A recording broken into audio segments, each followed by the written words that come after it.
Go. Hello, I'm Dr. Paul, and this is my beautiful wife, Lynn. And we're here today to talk about diabetes and the effects that it has on a person and the family. So, in 1987, the National Institute of Diabetes did a study, and they came up with statistics. And what they showed was that 17.7% of adult humans in the United States between 65 and 74 were either diabetic or pre-diabetic. And one half of these were undiagnosed. That means they didn't know they had it. There are a total of 28.5 million diabetic and pre-diabetic people in the United States. Now, was that a 1987 statistic? That was 1987, and I'm sure that today there are more because we have a different lifestyle where we spend more time seated and inactive, for instance, in front of our computers. And we eat pre-packaged food that has a lot of preservatives in it, and we eat a lot of fast food. So that contributes to the whole diabetic syndrome. Now, why are we so cognizant and worried about diabetes? The reason is because of the long-term terrible effects that it has on a person. It's a very insidious, slow-acting disease that doesn't really cause any real discomfort in its early stages, but it creeps up on you, and the longer you have it, the more problems you get. You get more and more debilitated, and it starts showing your problems more and more as you age. Okay, now, when were you diagnosed with diabetes? I was diagnosed at age 44 with type 1 diabetes.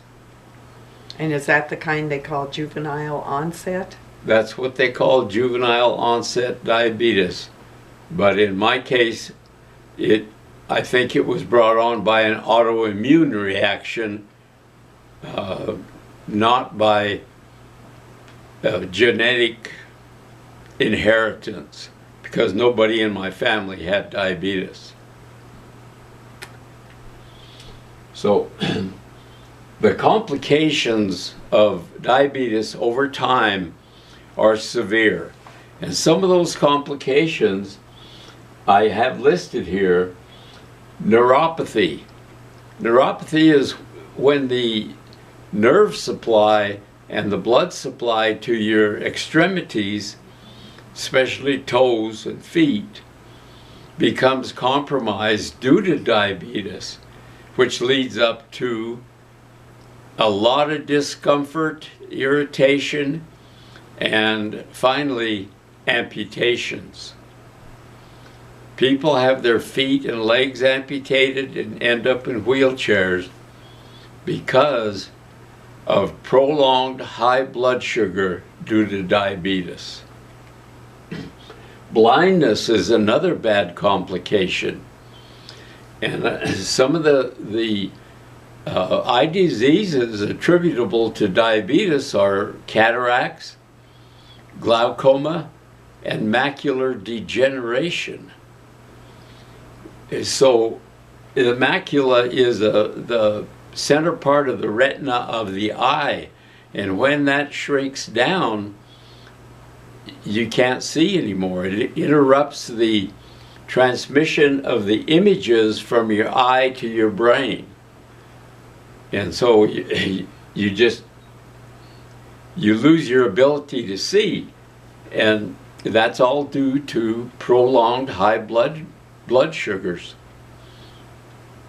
Indigestion is another one. This is manifest in many ways by heartburn, diarrhea, constipation. There's different ways, but it's all attributable to diabetes. High cholesterol, and there's been so much talk about cholesterol, most of you know what that is, causes heart problems.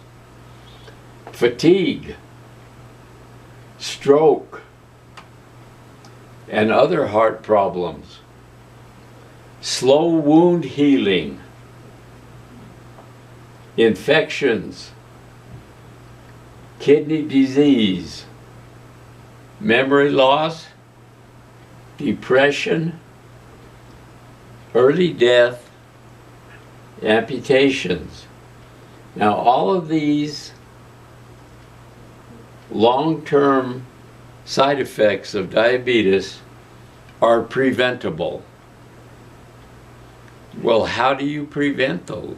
You still have diabetes, but you have to control your blood sugar levels in order to control these side effects. These side effects are all due to increased blood sugars over a prolonged period of time. And how do you control blood sugar? Well, if you're a type 2 diabetic, most of the time you can control it with weight loss, exercise, and diet. And by diet, we mean no carbohydrates, such as candy, bread, pancakes, potatoes, high starchy foods, and the like. Now, I'm going to interrupt here.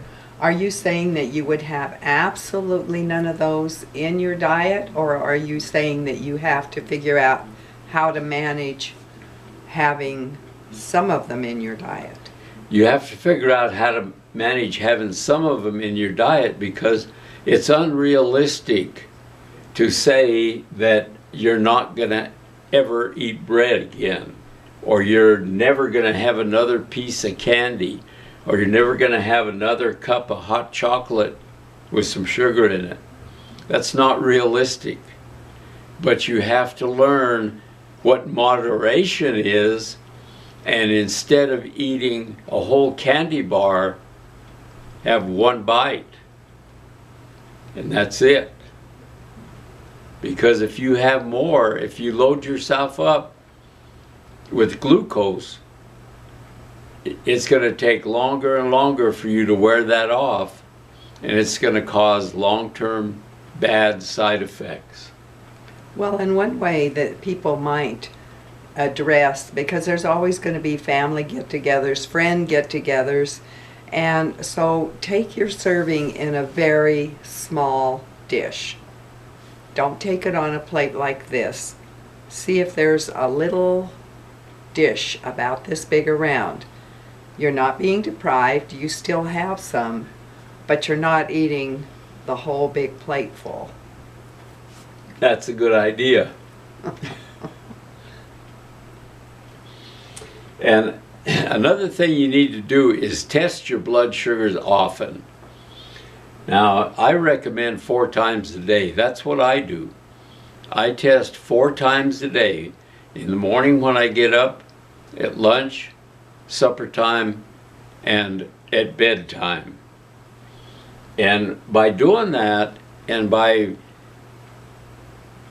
having control of my diet and the amount of carbohydrates that I eat, I'm able to keep my blood sugars at a level that I can control, and they don't get out of hand.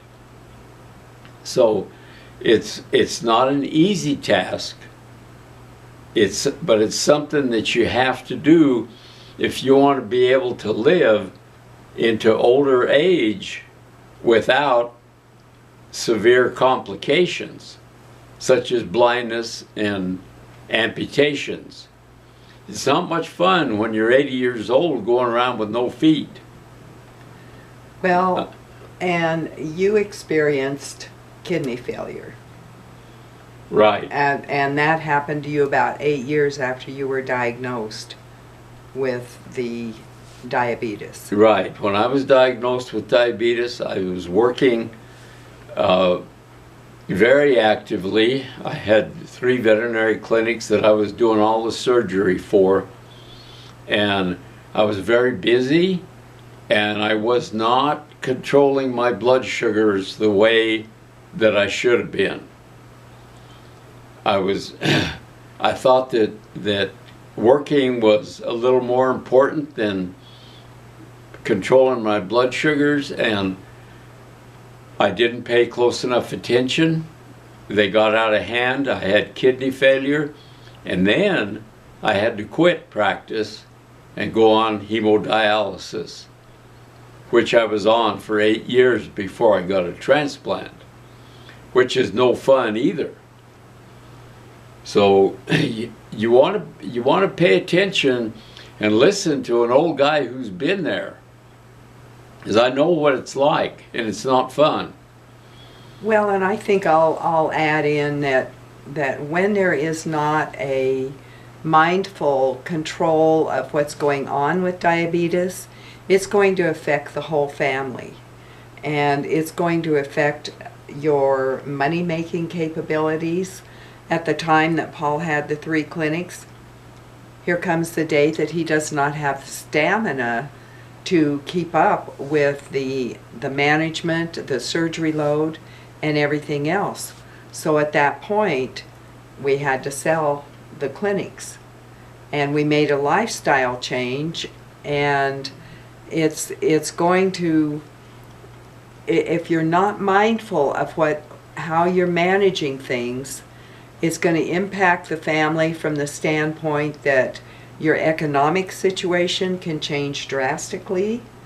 And the other thing that'll happen is what happens with the rest of the family in working with you on now managing a more crisis level of what's going on. When you mention 8 years of hemodialysis, 6 of those years we were trained to do the hemodialysis at home, and Paul had the dialysis machines set up at home. At that point, we were living in the mountains. We were 2 hours away from his medical team in Denver. We were, was there a hospital within an hour? Or it was probably an hour and a half away if there was anything around. And so we were really on our own. And I can tell you that once in a while, I really felt that I was in over my head. There were some situations where maybe he took off too much fluid, and then he'd start cramping in the middle of the night. Well, then I had to find some saline, some intravenous saline to give to him to bring the fluid level back up. But we didn't want to bring it back up too much, or he'd have to run dialysis sooner. And when you're doing dialysis constantly, you're using the accesses that are surgically placed in your arm, and you might show what that's all about. The chest access is shut off, so there's one still in here. That's a shunt, they call it, and there's another one right here. You can see that thing there. And that's veins that they put together, right? Well, this is an artery here. Okay, and so that's where the hemodialysis needle was put. And tell them what hemodialysis means. Hemodialysis is a taking of your blood, your arterial blood, out, running it through a machine where it is cleaned like your kidneys normally would do, and putting it back in to your veins to go back to your heart and be recirculated as clean blood. So instead of having working kidneys, you have hemodialysis 3 to 4 days a week for usually about 4 to 5 hours. Right, and one of the things that happened to you the first time you had dialysis is that it altered your body temperature.